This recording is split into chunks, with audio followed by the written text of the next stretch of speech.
Hello and welcome to GROWchapel TV. I'm Joe and today we're here at the GROWchapel Open Day and we're going to be talking to a few of the plot holders here and find out more about what GROWchapel is all about. Let's go.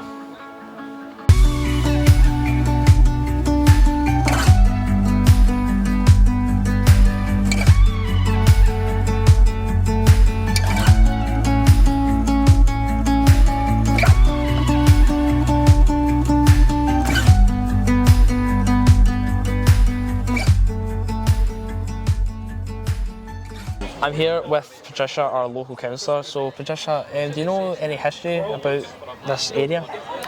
Well, I know that a few years ago, in fact a very short few years ago, this was a fairly derelict piece of land and local people wanted something to be done with it. Yeah. And they also wanted to have more opportunities to grow and to enjoy and to socialise in nature. So I think what you see today, considering it's only been here for a couple of years, is absolutely amazing and a real testament to people who've worked so hard to make it happen. Do you have your own plot here at all? I don't, unfortunately, no. There's a big queue for them. Yeah. Hi, Tony. Hello. This is Tony from Fortune Works, guys. Tony, can you tell us what you're doing here today at the stall? Yeah, sure. We're doing bird feeders just now, Okay. just to show people how easy they are to make and how cheap they are. So we originally buy the bird seeds from the local stores, such as Homebase and whatnot. So they're around about £1, £2 a packet. Okay. We put them in a bowl. We use one bag or box of Atoro, it's beef suet. The birds all love all this sort of stuff, and then we mix it with 2 packs of just basic lard. Once it's mixed in with that, you get a paste of this, and we get it into a patty. We have a length of string with a pine cone, so the fat's got something to build on. And once it's on, nice and simple, great for the kids to do as well. Once you've got that in, and it's a solid ball, roll it in the spare seed you've got.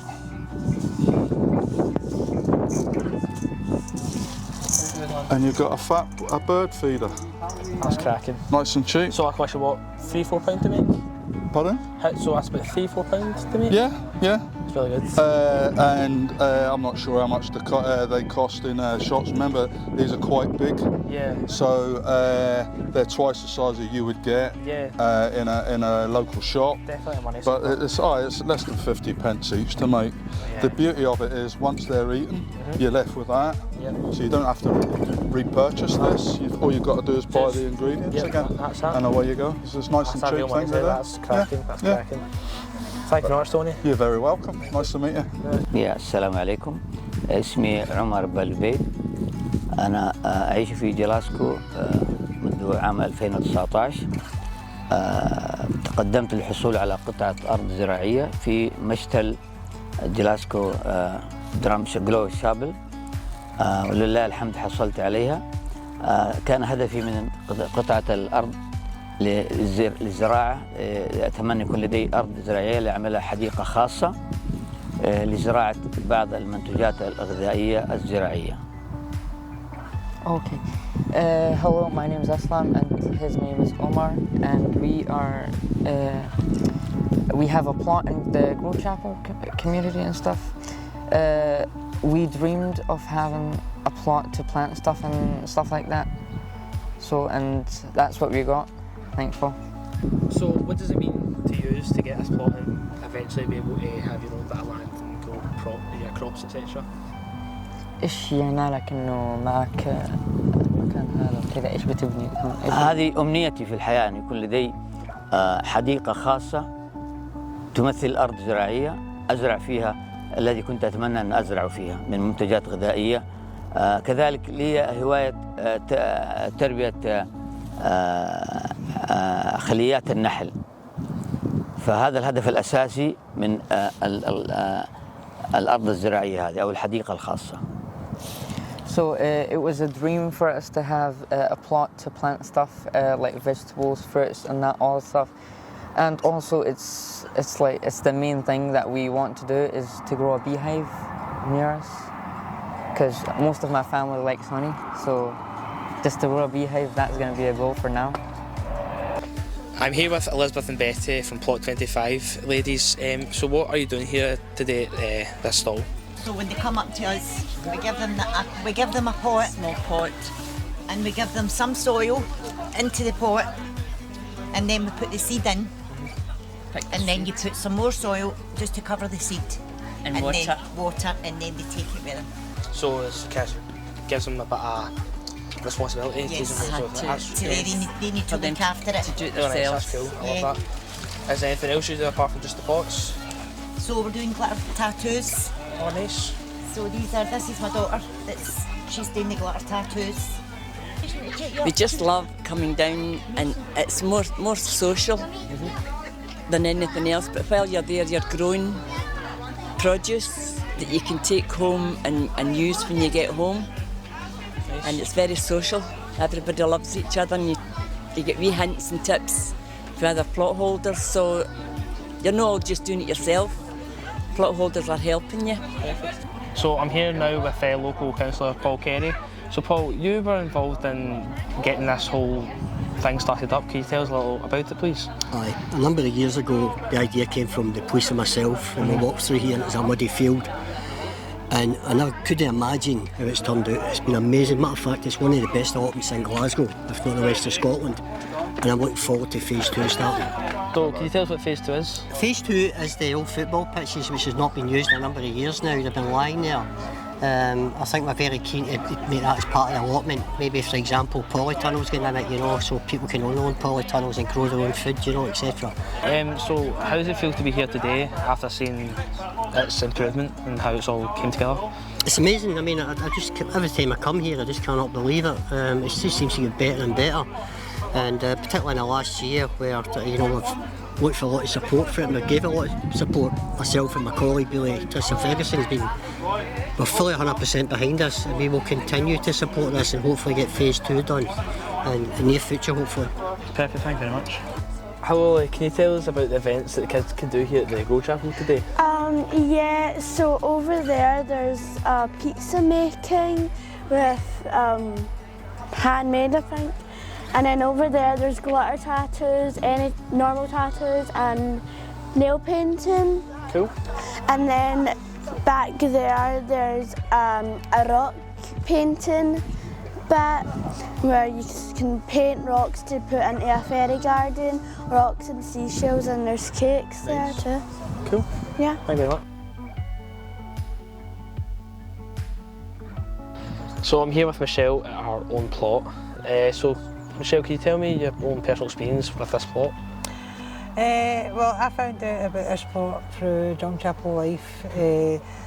I found out about walking groups, and then I got involved with Fiona to do the plot in GROWchapel. Because I was going through a sort of mental problem myself, losing my both parents, I was starting to feel like life was going wrong for me. And I decided to come back here, and because I enjoyed gardening when I was younger, it sort of brought me back to the way I am now, which is more. That's great. So how long have you been doing gardening for? On my personal note, I've been doing it for all my life. I've been doing gardening. I love it. But being here, it's been about a year and a half. So on a personal note, so how has this plot helped you mentally with your recovery or with your parents and all that? It's made me open up a bit more about myself and how the way things were when I was younger, and get myself back into a normal life, I should like to say. Right. Because life wasn't the way I wanted it to be. Right. And nothing was going right. So being here, it's sort of made me feel more of myself, coming back out and meeting people, and encourage myself to sort of say I can do things instead of feeling like I couldn't do it. So it's really improved a lot for me. I'd recommend it to anyone if they wanted to do gardening or anything that really interested them to go along and do it, because I feel better now. I don't. That's good to hear. So I've got another question for you. What's the best part of it? Is it like what's for you personally? What's the best part of doing this? Like coming here? My favourite part is actually growing the veg and growing the flowers and things like that, but it's also meeting people and learning about their experiences as well. So finding out that how bad their lives were, if my life was sort of going a good way or a bad way, and comparing them, and then having a laugh and having cups of tea and coffee. That's the best part, sitting down and having tea or coffee. Definitely. I'm here with Karen from the Women's Matter group. So Karen, this is your plot. What do you plan to do with it? Well, I've got my shed up now. I want to try and get some paths, and I want to try and build a pallet bench, 8 pallets. So I'm going to get a couple of pallets and do a pallet bench, and then just get covers and cushions and paint it obviously, and then put another couple of raised beds in. Right. As I've got one at the back. The one at the back's just for strawberries now. So I want to get another couple done. You do carrots, onions and leeks. So what's the best part of being part of GROWchapel? Learning different things, learning how to build a path or plant up strawberries, tatties. Because it is hard when you go to start planting because you don't know what you're really doing. So you're not at the start. So I've just planted up carrots about 2 weeks ago. Didn't think they were going to take, and they've took. That's good. So do you feel like it's a really good skill to learn? Aye. Since coming here, I can see that it's like a really established community actually, and people have roots here, and I can see why people who are born here want to stay. We spoke to Anne Glass from GROWchapel Psychology about her allotment and what it means to her. Hello Anne, so this is your plot. So on a personal level, what does this plot mean to yourself? Well, when you're engaged with so many different things at work and so on, and your family, busy lives, everybody's got busy lives. For me, I come up here and I've got a bit of space. It's quiet, it's very peaceful sometimes, and just a space to get away. You know, the phone isn't out, there's no iPad on, there's no TV on, and I come up here and just have a bit of time, and coming from a busy life, I think everybody needs a wee bit of space, to just deal with the stress. Definitely. So for me, anyway, it's my mental health space, and it's just time away from busy work. Yeah. Right. So final question, won't keep it any longer. So for the audience that are watching, is there a message you can give out to them about nature, or like growing plants, etc.? Well, yeah, I think there's a few things. First of all, just get yourself outside. Get yourself outside and enjoy the outdoors. And even if you're not somebody that goes outside that often, get used to it, just be outside and enjoy. Whether you're going out a walk in the woods or whether you're going to see a friend's garden, just get outside more, because it will really benefit your mental health. Now, from the food perspective, try growing stuff, because growing stuff is just the best. Whether you've got a strawberry plant in the garden, or you can grow potatoes in a sack behind your back door. The best vegetables are the ones you grow yourself. Thank you very much. So that's it. We talked to a few of the plot holders, got to know a bit more, get to know more about the GROWchapel community, had some great food, and I hope to see you in the next video. See ya.